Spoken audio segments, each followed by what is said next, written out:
The screens above the airport check-in desks showed no flight number or destination. Queuing up at the desks at Rostov Airport in southern Russia were perhaps as many as 130 men, most of them carrying military-style rucksacks. When approached by a Reuters news agency reporter who asked them about their destination, the men instantly became defensive. "We signed a piece of paper, we're not allowed to say anything," one of the men replied, before warning the reporter that he ran the risk of getting into trouble if he continued with his questions. This was how the scene played out back in April last year, when yet another contingent of Russian mercenaries, or private military contractors, PMCs, as they prefer to be called, prepared to board a chartered Airbus A320 that would take them to their actual destination, the Syrian capital Damascus.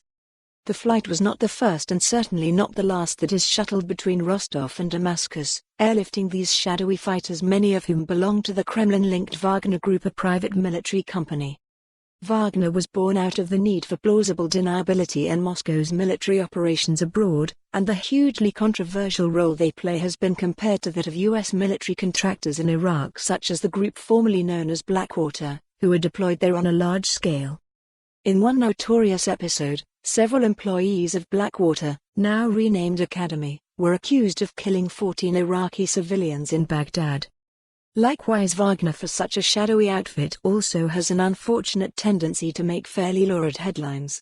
Last week the group was back in the news again after a grisly video appeared on social media. In the clip, apparently filmed in the summer of 2017, 4 Russian-speaking men dressed in camouflage clothing are seen beheading, dismembering and setting fire to a Syrian man.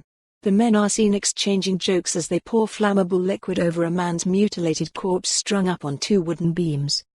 Before setting it alight and watching it burn as they pose for the camera, they scrawl a Russian phrase praising the country's airborne forces on the dead man's chest. According to a new report by the Russian newspaper Novaya Gazeta, the men in the video appear connected to the fighters-for-hire group Wagner. At least one of the men says the newspaper has been identified as a former police officer from the southern Russia region of Stavropol who promised to represent the interests of Russia abroad in a form he allegedly submitted to Wagner upon joining the mercenary group in 2016.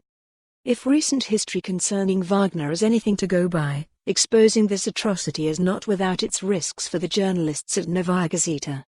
Last year 3 Russian journalists were murdered in an ambush while investigating Wagner activities in the Central. For more on this story, visit the news article link.